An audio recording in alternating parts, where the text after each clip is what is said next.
What's up mga kaguro at mga mag-aral? Welcome sa panibagong aralin sa General Science. In our previous lessons, we learned about translational and rotational motion. Today, we will connect those ideas into machines, objects designed to make work easier. Ang lesson na ito ay tungkol sa mga simple and compound machines na araw-araw nating ginagamit. Mula sa simple hanggang sa mas komplikadong uri. Makikita natin ang galaw at puwersa ang nagpapagana sa mga ito. At may malinaw na connection ito sa translational and rotational motion. Hindi lang ito pang theory, kundi pang totoong buhay. Once again, I'm Rolly C. Franco, and now we will discover how simple and compound machines use motion and forces to help us perform tasks more efficiently in our daily lives. Here are the learning objectives for this lesson. These objectives focus not only on understanding concepts but also on applying them, just like engineers and designers do. Hindi lang natin aaralin kung ano ang machines, kundi kung paano sila gumagana. Sa huli, inaasahan na kaya ninyong mag-analyze at mag-design ng sariling machine gamit ang concepts ng motion. These objectives can be used by the teachers in crafting their learning plans as well. Let us first have an introductory activity, machines around us. Machines are not only found in factories. Halos hindi natin namamalayan pero palagi tayong napapaligiran ng mga machine. Kahit ang simpleng paggupit ng papel o pagbukas ng pinto ay gumagamit ng physics principles. Most objects we use daily, at home, in school, or on the street, are machines that rely on motion and forces. Let us first define what is a machine. A machine is a device that makes work easier. A machine does not reduce the amount of work needed, but rather it makes work easier by changing how force and motion are applied. Hindi binabawasan ng machine ang kabuuang trabaho, pero pinapadali nito kung paano natin ito ginagawa. Binabago nito ang direksyon o laki ng puwersa para mas maging praktikal sa tao. Now to our topic, which is about simple and compound machines. Simple machines are the building blocks. Compound machines combine them to perform more complex tasks, like bicycles, cranes, and cars. Simple machine has basic design, few moving parts, and performs one main task, while compound machine is a combination of simple machines which has more complex function. Again, ang simple machines ay parang mga building blocks. Kapag pinagsama-sama ang mga ito, nabubuo ang compound machines tulad ng bisikleta at sasakyan. There are different types of motions in machines, but mainly, they do not rely on only one type of motion. They often convert rotational motion into translational motion or vice versa. Karamihan sa machines ay hindi isang uri ng galaw ang ginagamit. Madalas may conversion mula rotational papuntang translational motion upang mas maging epektibo ang kanilang function. Now let's analyze more about the simple and compound machine and the types of motion involved in them. But first, let us compare old versus modern machine designs.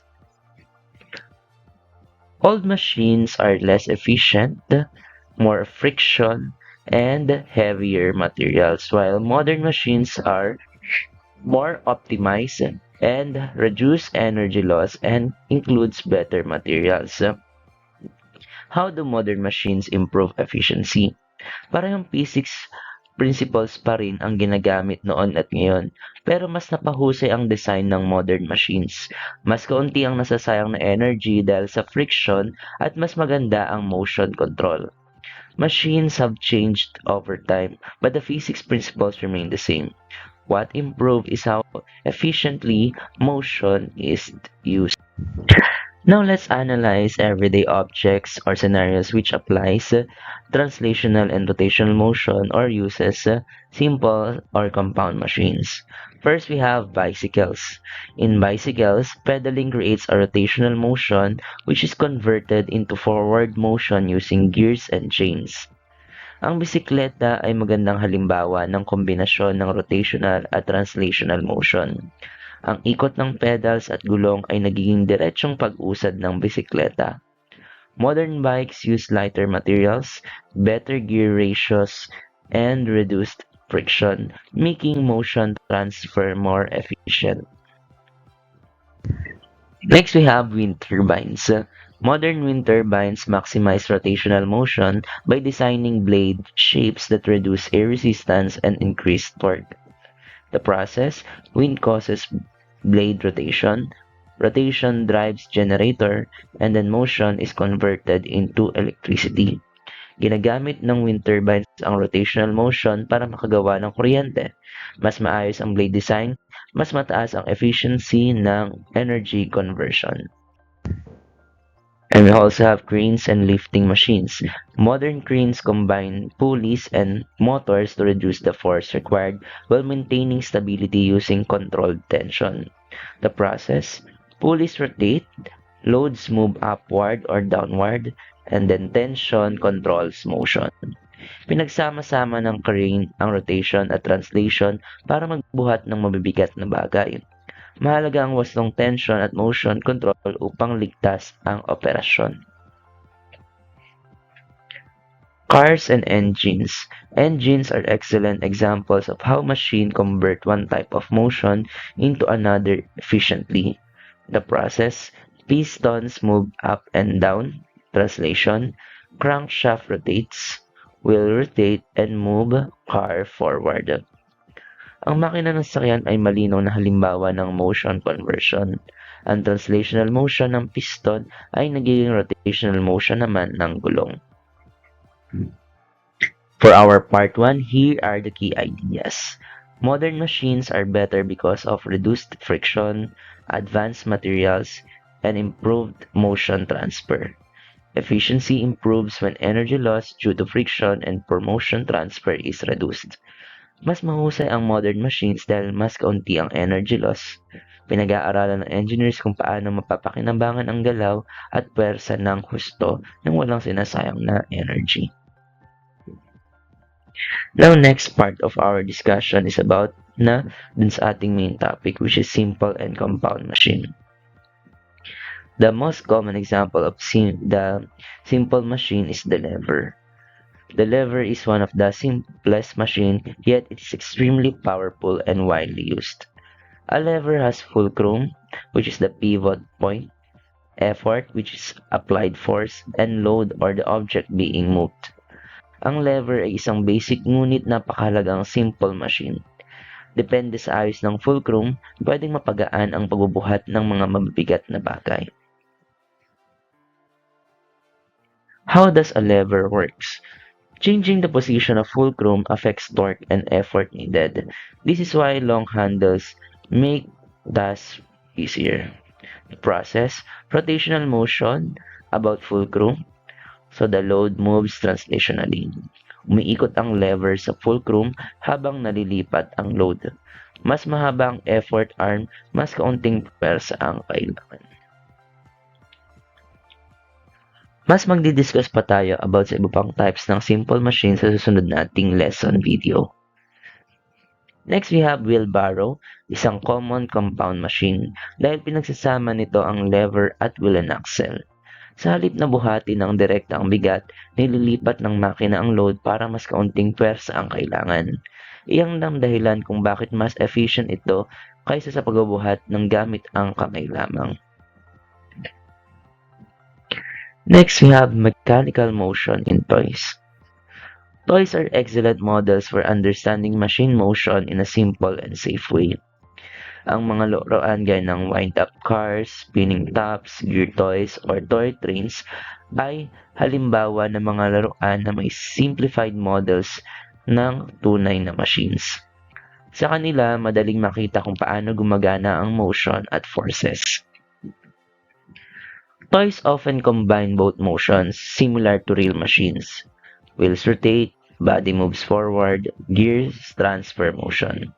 Kadalasan, parehong uri ng motion ang makikita sa toys katulad ng nasa tunay na sasakyan at makina. From toys to real machines. What you observe in toys is the same principle applied in real engineering systems, just on a larger scale.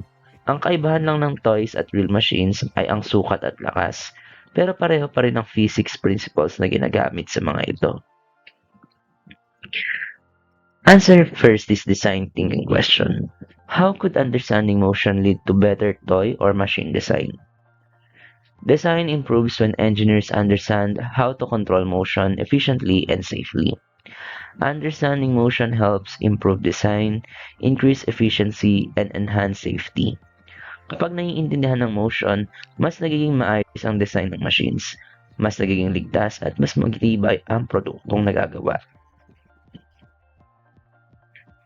Next part, forces acting on machines. Forces in machines. Machines experience friction, weight, tension, and torque.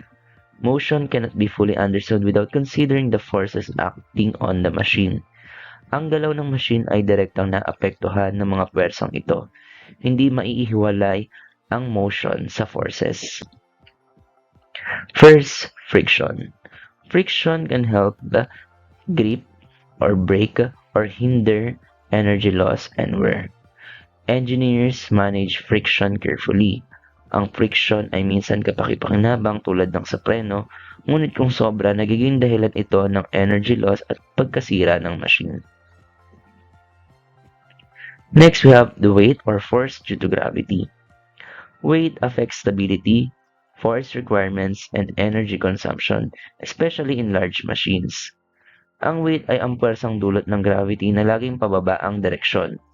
Mahalaga itong isaalang-alang ng engineers dahil kapag mas mabigat ang isang machine o load, mas malaki ang pwersang kailangan lampasan upang ito ay gumalaw.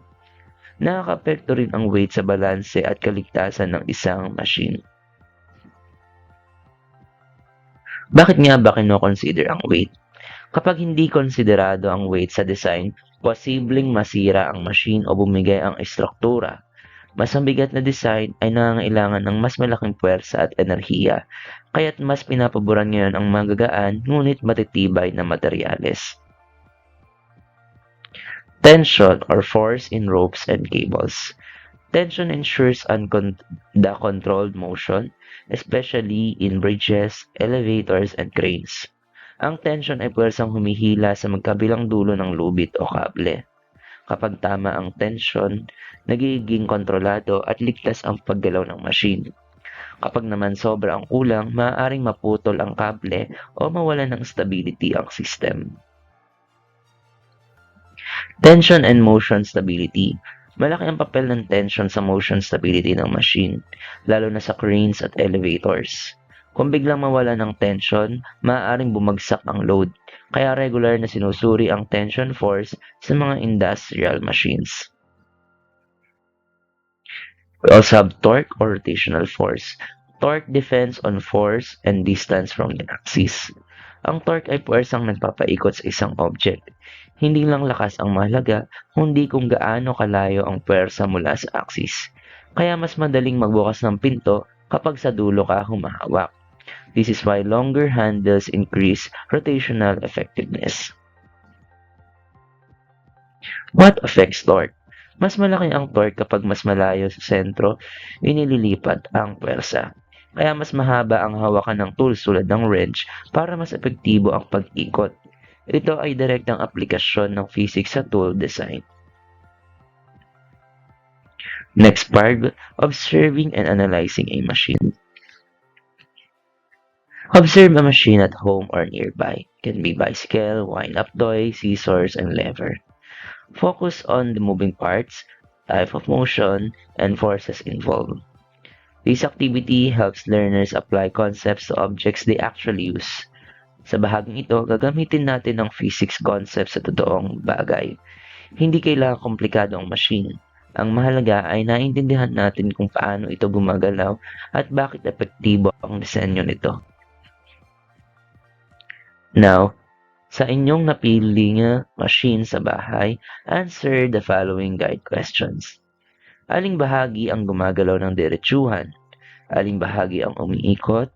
Meron bang kombinasyon ng galaw? Sa tandaan, hindi lahat ng bahagi ng machine ay gumagalaw sa parehong paraan. Ang pagkilala kung alin ang translational motion ay mahalaga upang masuri kung paano nagiging functional ang machine.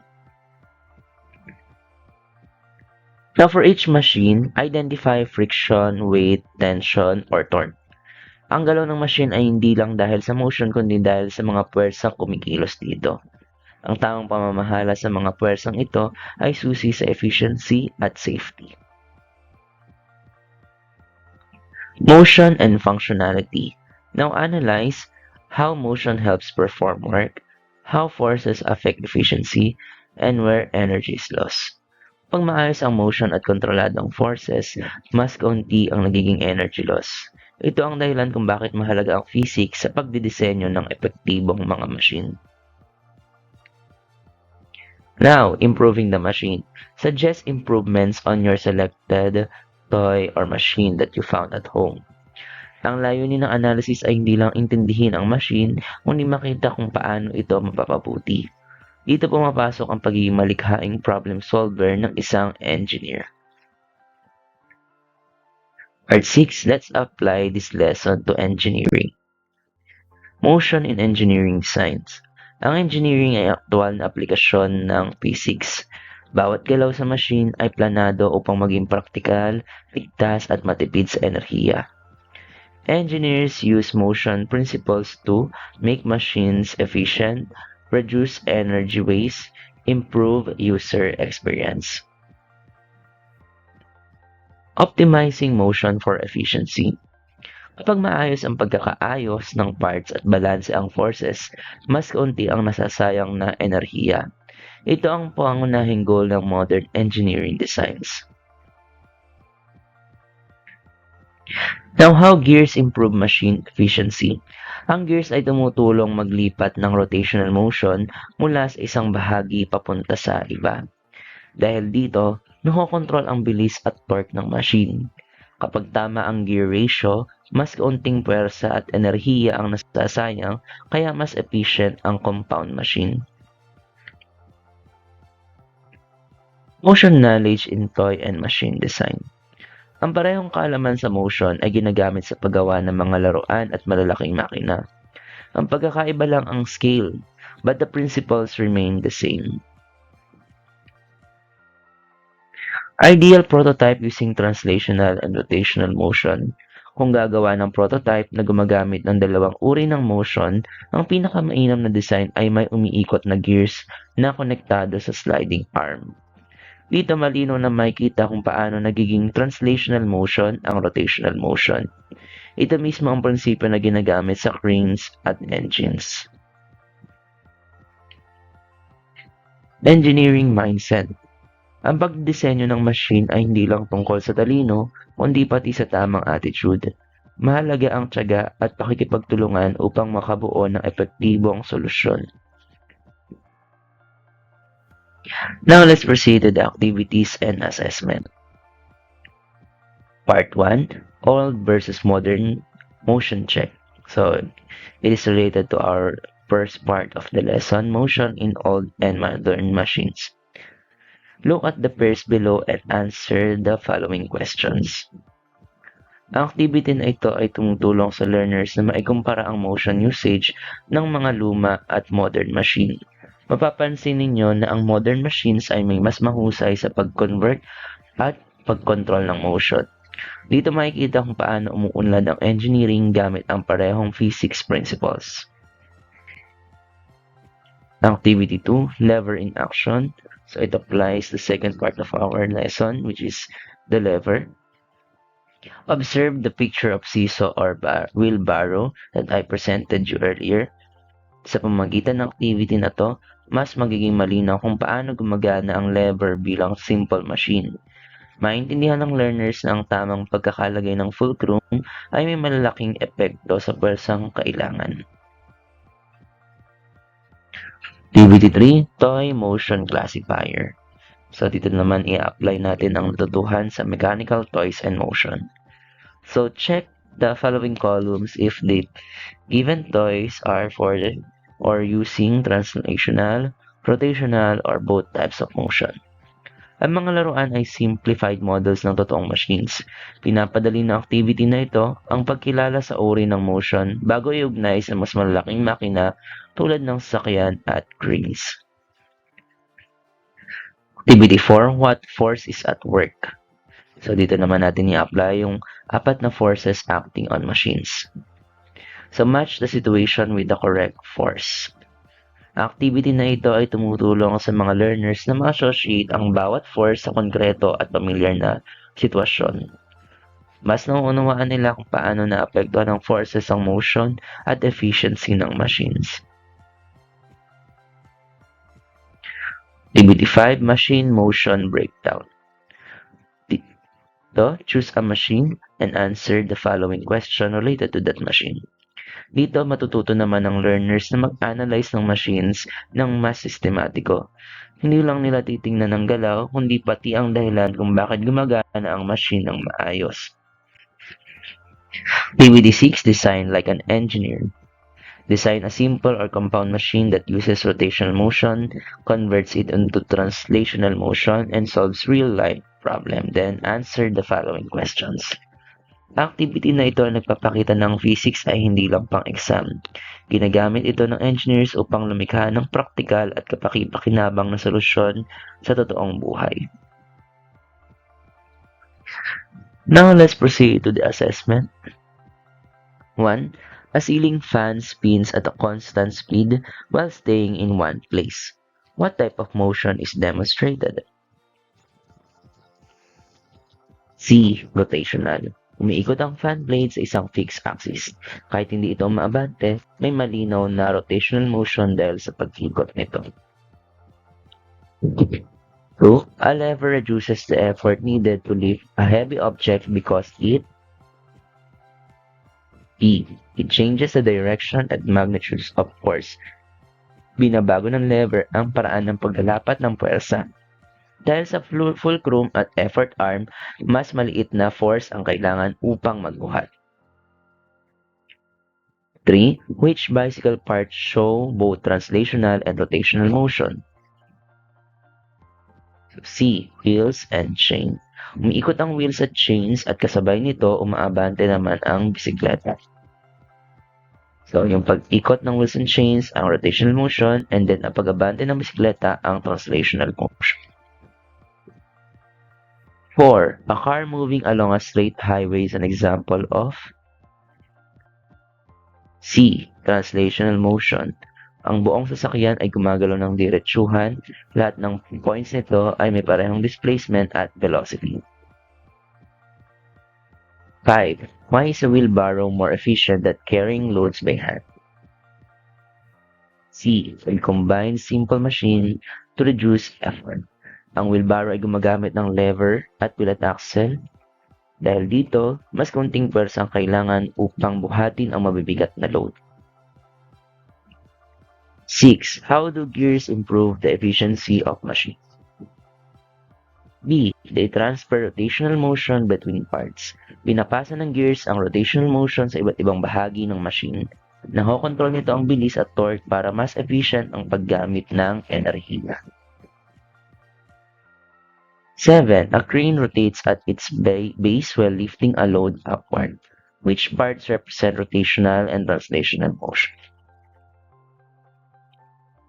So B, base rotates, load moves vertically. Ang base ng crane ay umiikot, which is rotational, habang load ay umaakyat pababa ng diretsuhan or translational. 8. Which design improvement best describe wind turbine efficiency? C. Optimize blade shape for airflow.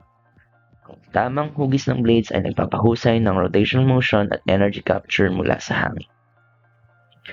9. A prototype machine must lift objects using both motion types. Which design is best? C. Rotating gears connected to a sliding arms. Ang rotating gears ay nagbibigay ng rotational motion na nagko-convert sa translational motion ng sliding arm, isang practical at engineering-based design. Then, why is understanding motion important in machine design? B. To reduce energy use and improve functionality. Kapag naiintindihan ng motion, mas maayos ang design, mas kaunti ang energy loss at mas nagiging functional ang machine. For your final reflection, answer the following questions. Pag-unawa sa motion at machines, mas nagiging mulat tayo kung paano pinapadali ng science ang ating pamumuhay. Ito ang foundation ng modern technology.